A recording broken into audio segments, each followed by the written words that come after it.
Hello and welcome back to a coder's journey. I'm glad you're here. If you haven't watched the last episode where we implemented a robust validation and error handling pipeline using Fluent Validation and Mediator, I highly recommend you check it out.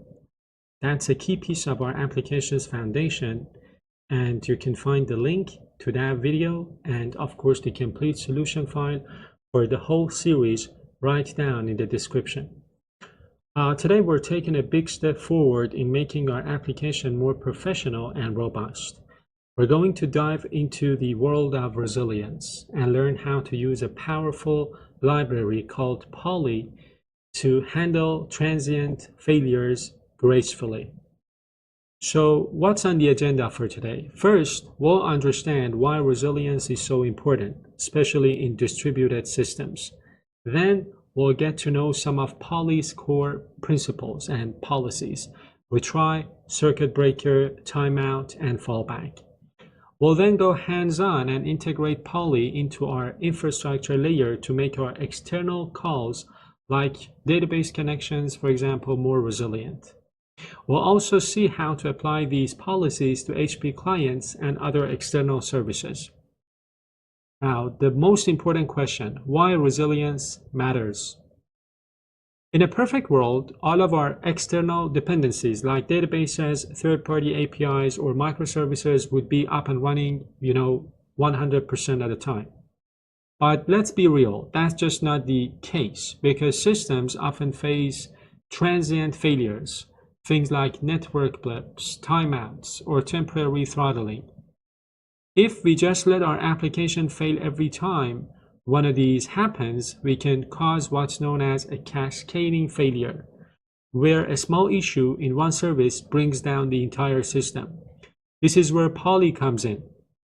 Poly is a library that lets you define policies to handle these failures proactively, whether that's to retry an operation, circuit break to prevent overwhelming a failing service, timeout, timeout a slow call, or provide a fallback response. So in short, Poly helps make our system more available and robust. All right, let's roll up our sleeves and get this done. The first step would be to add the necessary packages to our application. So to our infrastructure layer, more specifically. I'm going to add 2 packages to my infrastructure layer, and then I'm going to talk about them a little bit. So basically, this time I am going to open up my CS proj file, and here I can go ahead and add my packages. So these are the 2 packages that I want to install, and when I rebuild the project, these packages will be restored. So these 2 packages will be responsible for communicating with our external dependencies using Poly, because we know that the infrastructure layer is going to be responsible for communicating with our external world. So this keeps our business logic separate from our resilience policies, which is exactly what we want to do in a clean architecture. The next step would be to create a new class to define our policies, and that would go inside of our infrastructure layer. I'm going to create a folder called resilience. And inside of this, I am going to add a code file. And I am going to create what's known as policies using, Poly. So these policies cannot control or dictate the behavior of our application in terms of resilience.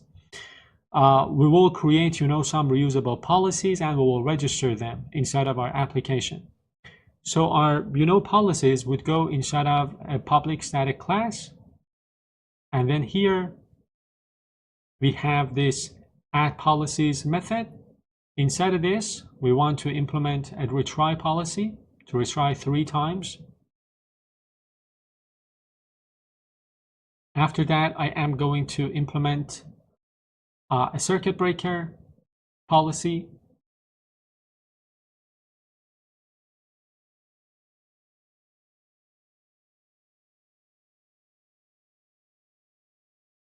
And the last step would be to register these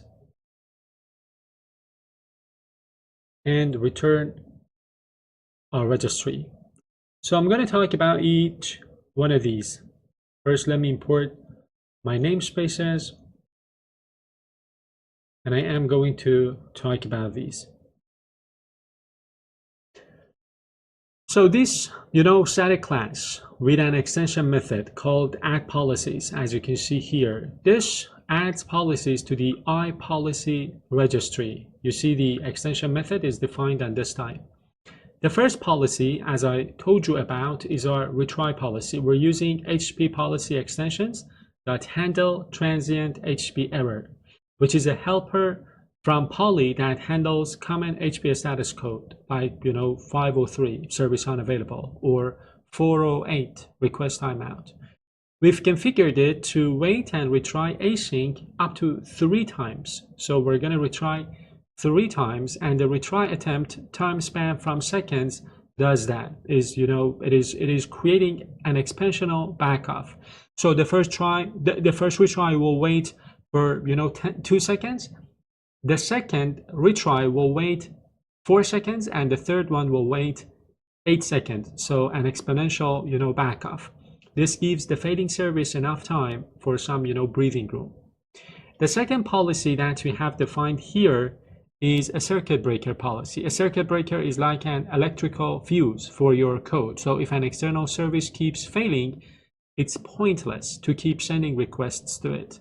So we configured our circuit breaker to trip, as they say, or break after 5 consecutive failures. Once it's tripped, any subsequent requests will immediately fail without even being sent to the external service.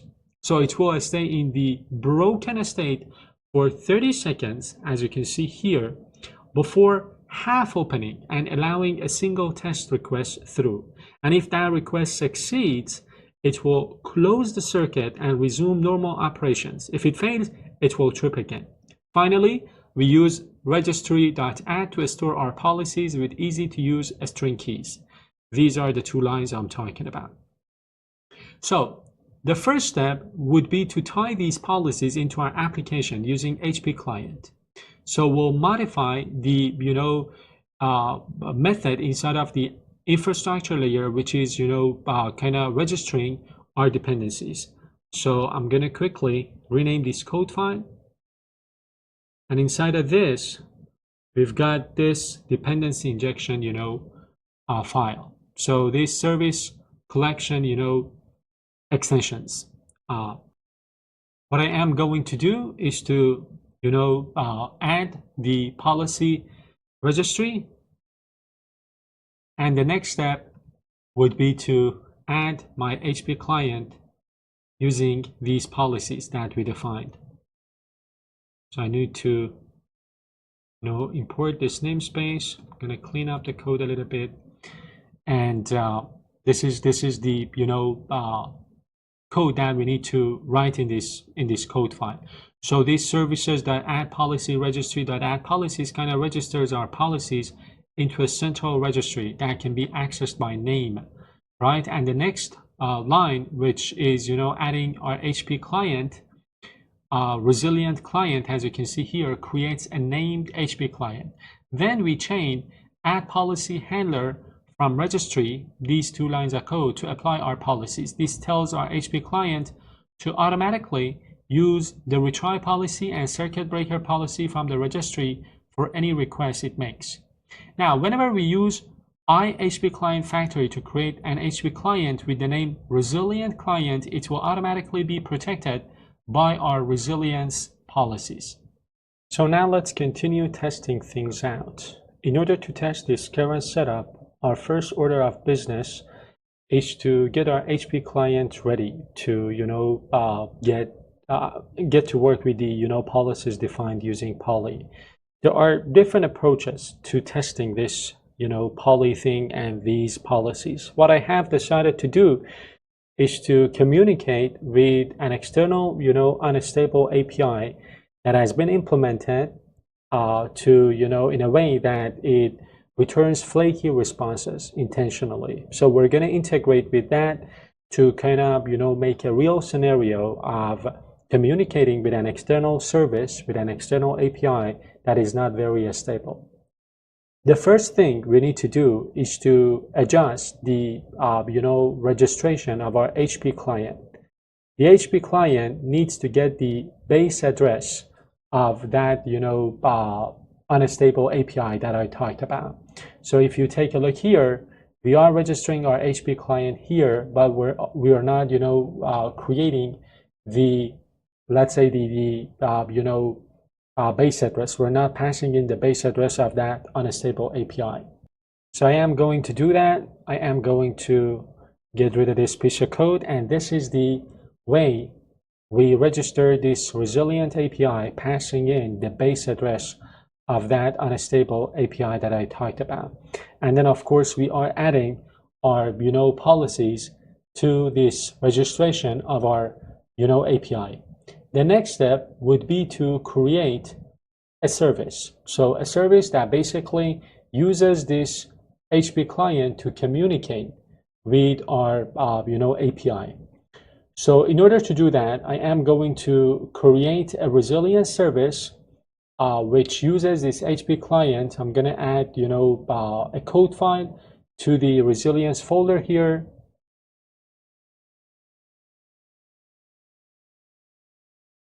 And inside of this file, I am going to create a class called resilience service.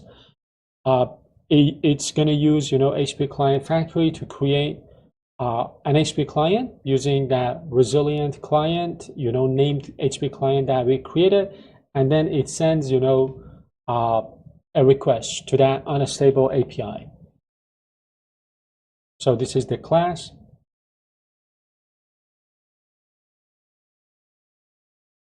And it has this dependency injected in, and then inside of the call unstable endpoint async, we are going to communicate with that unstable API. The endpoint is going to return 500. We're going to wait for 1 second, and then we're going to retry things to see if poly actually retries, and then if the circuit breaker policy works or not. As you can see, this service is pretty straightforward. As I told you, it takes a dependency on iHP Client Factory, which is a service provided by ASP.NET Core for creating and managing HP clients. And then by calling this create client and then resilient client, we get the very same client we just configured with our policy, with our poly policies. And then the call unstable endpoint async, this method, is where we hit that external API. We're calling the 500 asleep, and then 1000, which means 1 second. This is a special endpoint on that API we talked about, hp-stat.us, that does two things. It returns an HP 500 internal server error status code, and it takes 1 second to respond. So this is a perfect way to simulate a slow and failing service. Finally, we call response ensure status code, this line of code. This is crucial. This method will throw an HP request exception if the response status code is not in the 200, 299 range. This is what gives Poly a signal that the request was unsuccessful and that it should start its retry policy. If Poly retries 3 times and all attempts fail based on the policies that we define, this exception will finally be thrown, and we'll handle it gracefully in our controller. So the next step would be to register things in our DI. Our service is ready now, but of course the application doesn't know about it yet. We need to register it in our dependency injection container, in our service collection extensions, in the infrastructure layer. I'm talking about this one. I have already added these, and I am going to register that service. So that service is registered now, and the next step would be to add an endpoint to our controller. So I'm going to save things. I'm going to go to orders, controller, and I am going to add an endpoint here. So this API endpoint that we are going to implement is going to invoke that resilient service that we just implemented. So it's basically going to try to communicate with that endpoint, and then if things don't work out, we are going to get a response. So I am going to write this quickly. It is not that difficult to understand. It's going to try calling that call unstable endpoint async. And then if an error is thrown, we are going to, have Polly give up, and then we are going to return this status code. So again, this endpoint is kind of like the final piece of the puzzle. It is using dependency injection to get an instance of our resilient service inside of our try catch block. It is calling that, call unstable endpoint async. If the call succeeds, we're going to return OK response. However, if all the Polly's retries fail, then HTTP request exception will be caught. And in the catch block, we return a 503. So this means that the service is unavailable, right? Which is an appropriate response for a transient failure. This is where we see the payoff of all our hard work. And instead of the application crashing with an unhandled, exception, we're returning a controlled, meaningful error response. Now, we have added the endpoint. We have, created and configured that HTTP client, and we have added the necessary registrations. Now, we need to test this. I have already created a request in our, HTTP file, and I am going to test my API using that request. I'm going to rename this file, and inside of my HTTP file, here, I have this new request. So it says test Polly resilience with a real external API. It is calling that call unstable, endpoint that we defined here, and we'll see things in action. So I am going to navigate to my API folder, and then I'm going to run it, .NET run. And I want you to take a look at the logs showing the requests that we are, sending through that endpoint, through that HTTP client that we configured. Remember, the policy that we defined using Polly kind of, verifies that the retry is going to happen for 3 times, right? And then if the retry, if all of those retries fail, we are going to see that, 503 service unavailable status code. I'm going to send this. Take a look at the logs here. So the requests are being sent, as you can see here, here, here.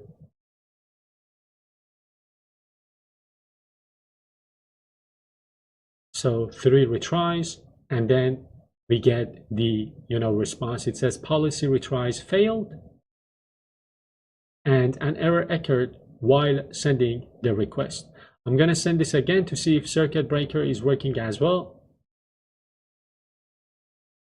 It says message, an unexpected error occurred. The circuit is now open and is not allowing calls. Now the circuit breaker is open. We're going to have to wait for some time so that we can, send requests again. So this is it. This is the Polly added to our API.